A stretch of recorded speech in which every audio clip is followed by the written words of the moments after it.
The Secret Garden, written by Frances Hodgson Burnett, adapted by Helena Pierlachati. When cholera swept through the house in India, where 10-year-old Mary Lennox lived, it killed her mother, her father, and her servants. Mary only survived by hiding herself away.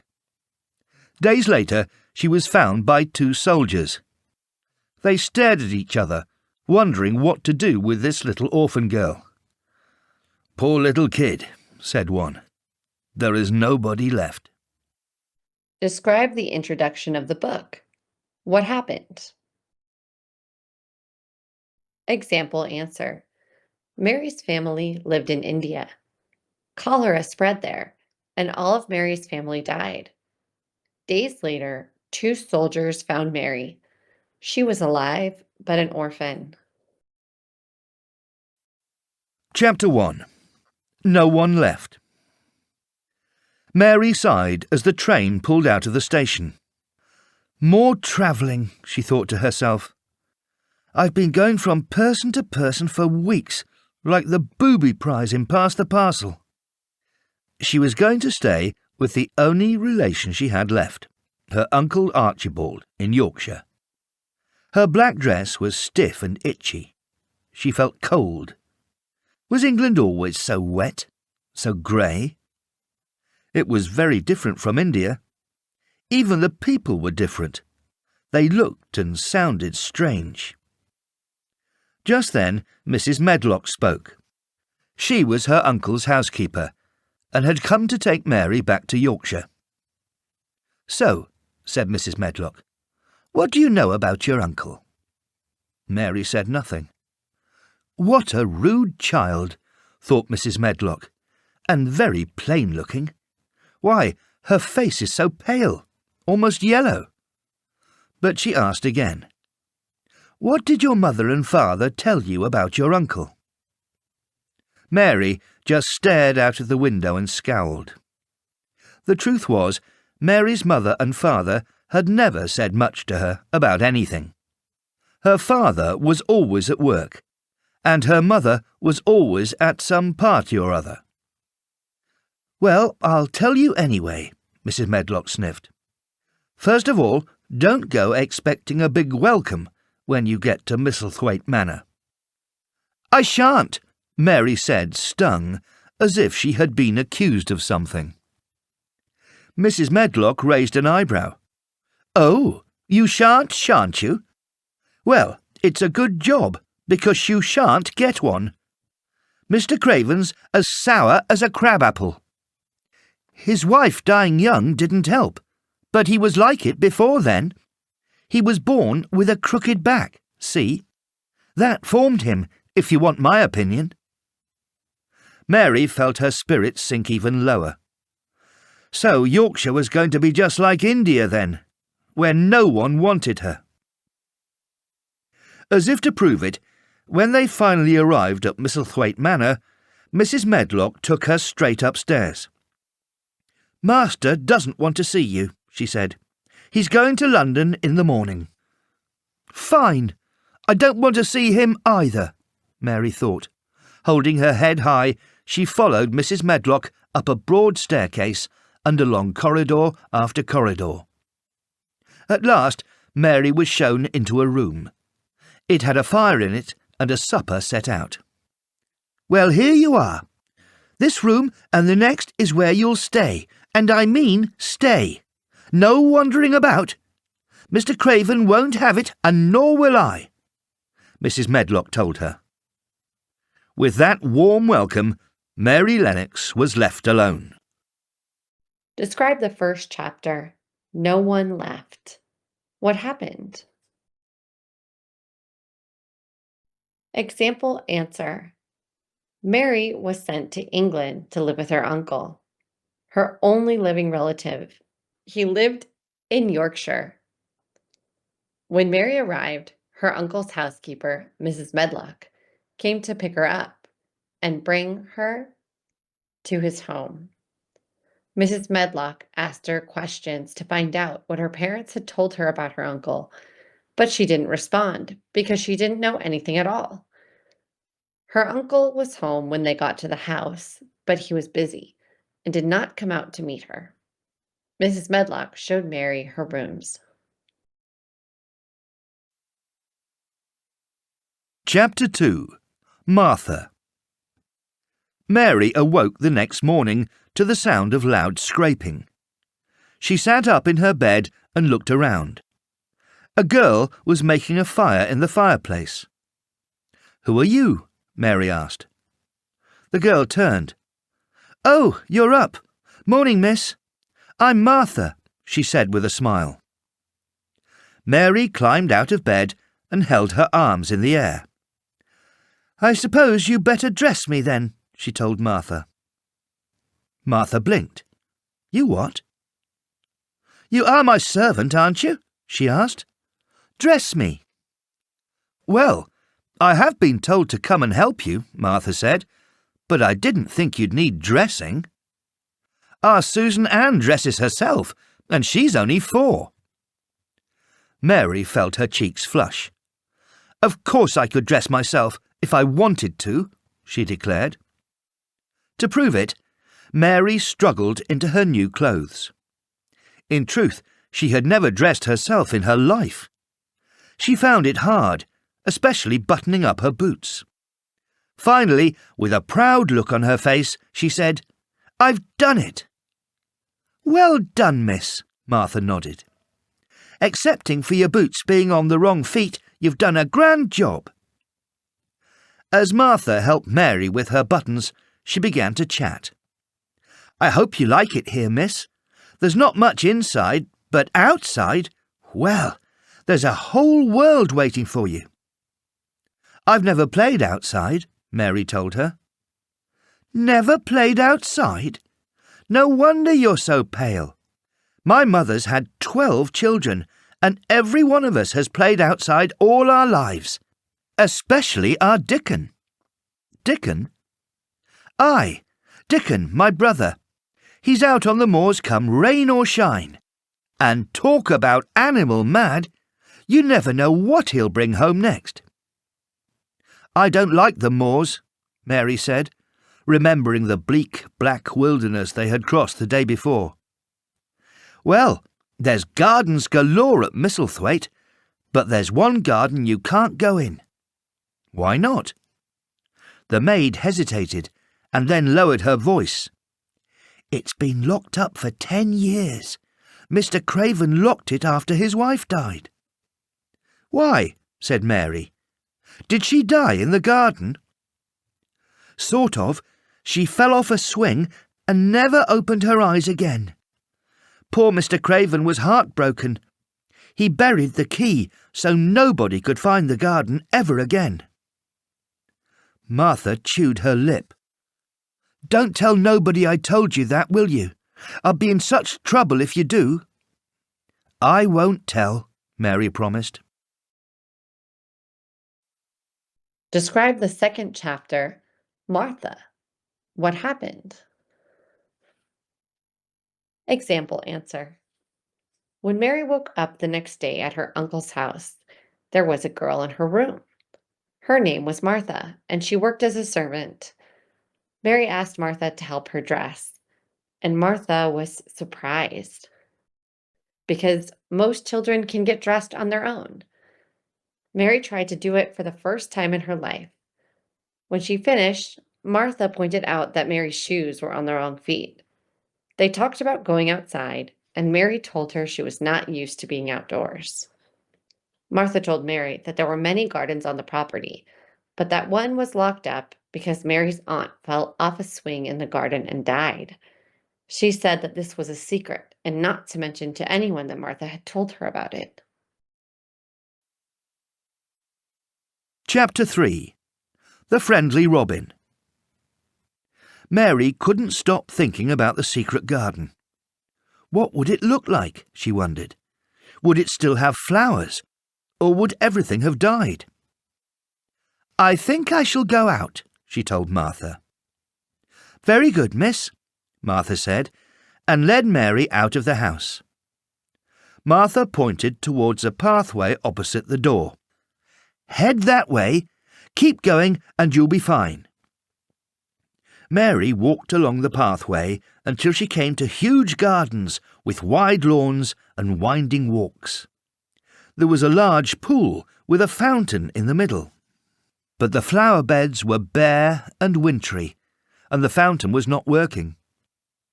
Mary looked around. Where could the locked-up garden be? At the far end of the path, she noticed a wall covered in ivy.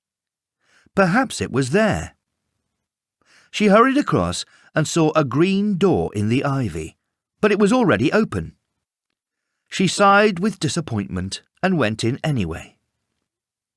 She found herself in another garden with walls all round it. One walled garden seemed to open into another, and another. It was all a bit dull, really, Mary thought. She kept walking. Through the next green door, and the one after that, until there were no more doors. How annoying! Strangely, though, she could see the tops of trees above the wall at the far end of the orchard where she stood. She frowned. How could there be trees, but no door to them? Instead, the ivy grew wild here, trailing like a waterfall down to the ground. The sound of chirruping broke into her thoughts. She looked up. A robin was perched on the top branches of one of the trees. It sang so beautifully, and she was sure it was looking straight at her when it did so. For the first time in months, Mary felt happy. She stood very still, listening to its song until it finished and flew away. She gazed at the empty branch for a second, and that's when she knew, just knew, that the robin had sung to her from the locked secret garden. "It has to be," she whispered to herself. So Mary's days took shape. She would awake to the sound of Martha making the fire, dress herself and go outside. Every day she searched for the door to the secret garden, but every day she came back disappointed. The days when she saw or heard the robin were the best. Then she would run from one garden to the other, the wind in her face, her hair blowing everywhere. The fresh air put colour in her cheeks, and she grew stronger. "You look like a proper country girl now," Martha would laugh, as Mary asked for second helpings at lunchtimes. Sometimes it would rain, and she had to stay indoors. She hated those days. She was so bored. The only person she had to talk to was Martha. But Martha could never stay long. Mrs. Medlock was always calling her away. It was so unfair. One morning, Mary woke to find bright sunshine flooding her room. She dressed quickly and ran outside. Everything felt different. As she skipped along the paths leading to the kitchen gardens, she noticed they didn't seem so bare. Tiny green shoots were jutting out of the soil. "What are they?" she asked a gardener. The gardener, who was called Ben Weatherstaff, stopped digging. "Them's the spring flowers coming up." "When? Tomorrow?" Mary was used to the heat of India, where flowers bloomed overnight. "Tomorrow? Nay, lass, it'll be a few weeks at least. You'll have to watch and wait." A cheery sound distracted her. Mary looked and saw the robin flying overhead. "Bye," she called out to Ben, and ran after the bird. It stopped by the garden at the far end of the orchard, the one with the trees over the wall. It hopped towards the wall and began pulling at a fat, juicy worm. "What have you got there? Lunch?" she asked. Then something caught her eye. A rusty object was poking out of the soil. Mary leaned forward and tugged at it, her heart thudding. It was a key, a long, rusty key. Describe the third chapter, The Friendly Robin. What happened? Example answer. Mary got used to living at her uncle's house. Martha was the only person Mary had to talk to. Mary was interested in finding the secret garden that Martha told her about. This motivated her to go outside and search for it whenever she could. The property was very big with many gardens, which Mary explored one by one. She enjoyed doing this, especially on the days when she saw and heard robins singing. She was almost certain that one of the robins showed her the secret garden by singing from the top of the branch of a tree that Mary could see over a wall. Mary began to look healthier and happier than before. One day, Mary saw a robin eating a worm. As she was watching it, she found something interesting on the ground, an old key. She was very excited because it could be the key to the secret garden. Chapter 4. The Secret Garden. The next morning, Mary was already buttoning up her coat when Martha arrived. "You're an early bird," Martha said. "Well, I do like birds," Mary grinned. "It's nice to see you so cheerful, miss," Martha told her. "Have a nice time." Mary felt the key deep in her coat pocket. "I will," she said. A few minutes later, she was staring at the ivy-covered wall. If only she could find the door. She had spent all yesterday looking for it, but had given up when it became too dark to see anything. What she needed was the robin to bring her luck. Sure enough, she soon heard his cheery call, and there he was, staring down at her with those black, beady eyes. "Robin," she said, her voice soft, "yesterday you showed me the key. Can you show me the door today?" What happened next was pure magic. A strong gust of wind lifted the ivy, parting it like a curtain. The gust blew only for a second, but long enough for Mary to see a doorknob. Beneath the doorknob was a metal square with a hole in it. She fumbled for the key, her heart beating faster than a galloping horse. Nearby, the robin continued to sing as she put the key in the keyhole and turned. Taking a deep breath, Mary pushed open the door and stepped inside.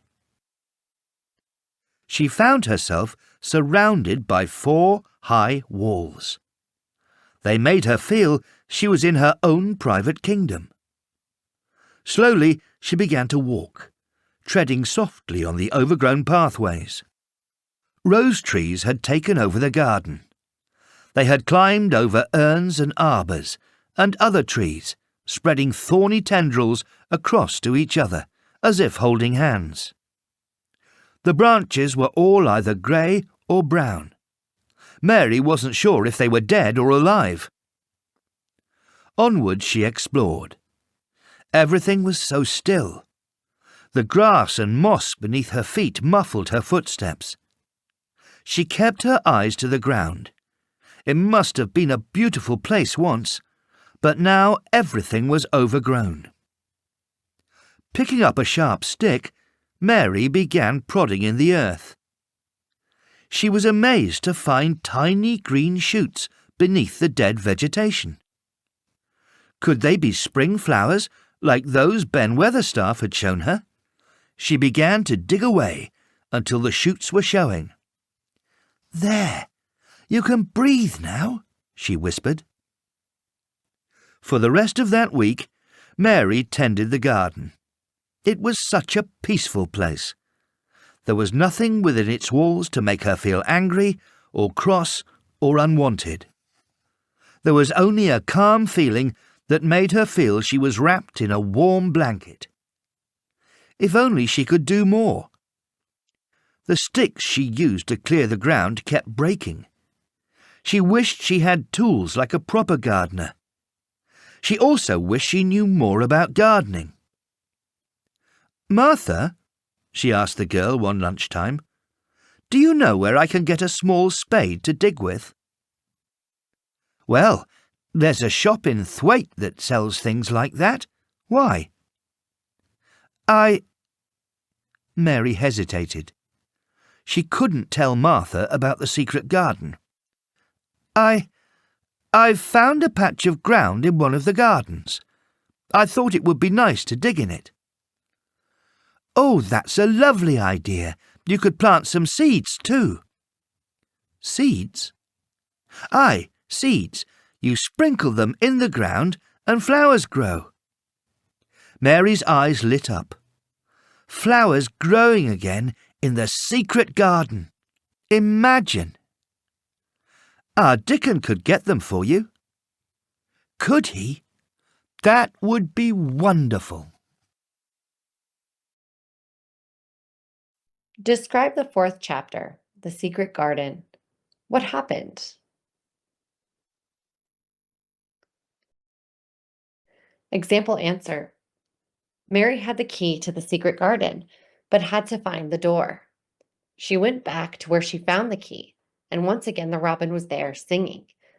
The robin and the wind blowing helped her understand where the door was, and she was able to enter for the first time. The garden was very unkept and wild. It seemed like many plants were dead, but when she dug a bit with her hands in the dirt, she found some shoots of plants that were alive under the ground, waiting for spring to emerge. She went back every day and worked in the garden, making space for the plants to come up. Mary was very happy and felt content and accepted when she was there.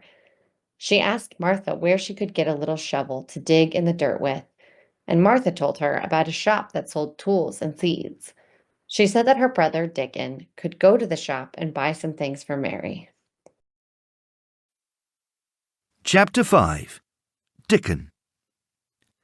A few days later, Dickon was waiting for her as she crossed the grounds between the house and the walled gardens.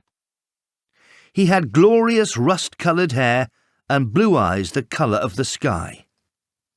He was sitting beneath a tree, perfectly still.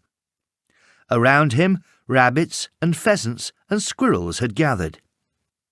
As she approached, he put his fingers to his lips to warn her to be quiet. Once, if someone ordered her to do something, she would have flown into a rage. But she wasn't the old Mary from before, and she obeyed. Mary liked him at once. "I've bought these for you," he said. He held a large package wrapped in brown paper. "Here's a spade and a fork and a hoe," he told her. "And seeds?" "Aye, and seeds." "Thank you," she said. She hesitated and looked at Dickon. "Dickon," she began. "Aye?" "Do you know much about gardening?" "I guess." "And can you keep a secret?" "Ha! Half the birds and foxes round here would be dead if I couldn't." Mary made up her mind to trust him. "Follow me," she said. Dickon stared at the secret garden in wonder, just as Mary had on her first visit. "We often talked about it at home," Dickon whispered, "but we never knew where it was. A robin showed me where the key was buried." Dickon nodded, as if robins did that kind of thing every day.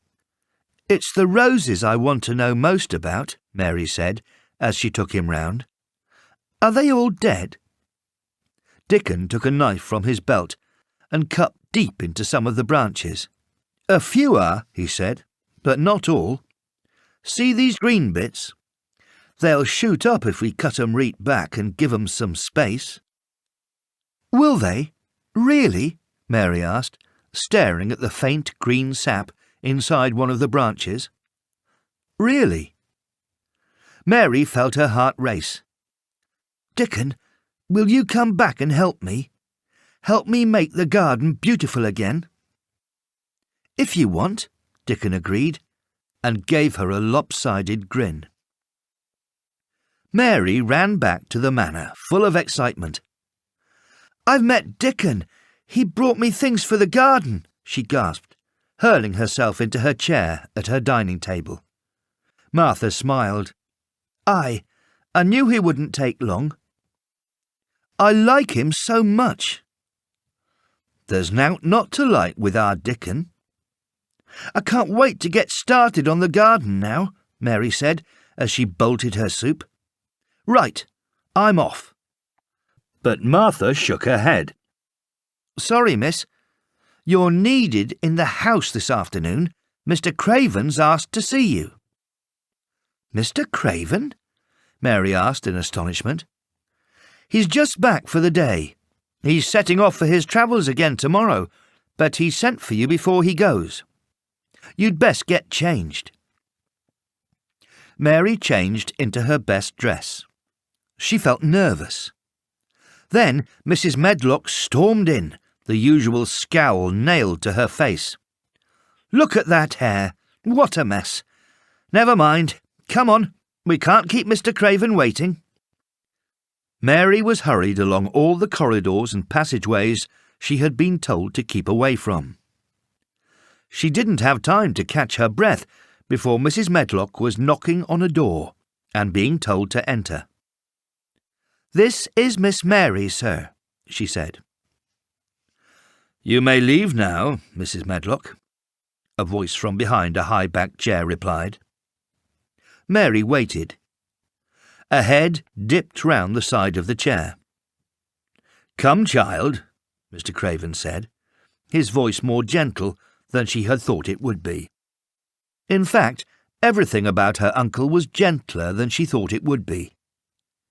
Even his back was not as bad as people had said. His shoulders just seemed a little higher and a little more rounded than most. That was all. As she stepped before him, she saw her uncle had a kind, almost handsome face, but it was full of sadness. He looked at her. You are very thin, he said. But I'm not so pale, she told him. Martha says so. There was a pause, and then her uncle said, Do you have everything you need, Mary? Toys, books? Yes, thank you. Are you sure? You only have to ask. Perhaps a doll. I'm not keen on dolls, she said, but I would like one thing. Yes? Mary took a deep breath. A little bit of earth. Mr. Craven looked puzzled. What do you mean? A little bit of earth, to grow things in. He smiled a sad smile. You remind me of... he began, then stopped. Well, there is plenty of earth at Misselthwaite. Take as much as you like. From anywhere? As long as no one's using it? From anywhere, her uncle agreed. Oh, thank you, she beamed. Mr. Craven sighed then and rang for Mrs. Medlock. I must ask you to leave now, Mary. I am going away for a long time and have much to do. Mary almost galloped out of the room. She had her uncle's permission. She could go in the secret garden. As she brushed past Mrs. Medlock, she shot her a meaningful look. Mr. Craven was a kind man. If anyone in this house was as sour as a crabapple, it was her. Describe the 5th chapter, Dickon. What happened? Example answer. Mary met Dickon when he came to bring her the things he had bought. She trusted Dickon immediately and decided to show him the secret garden. Dickon knew a lot about plants and agreed to help Mary in the garden.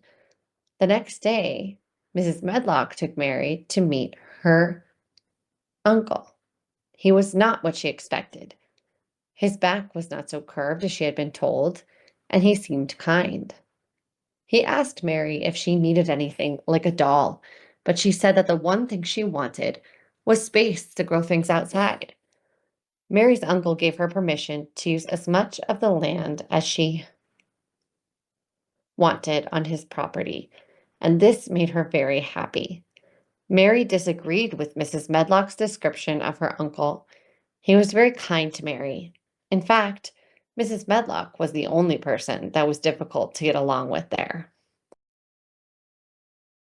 This is a two-part video. This video is the first part of the story. If this video gets 100 or more views or 10 or more likes, then we will publish the second part. Thanks. Well done. Thank you very much. Narrated by teacher Phoebe from English Aloud. Questions and answers by Kevin and Phoebe from English Aloud.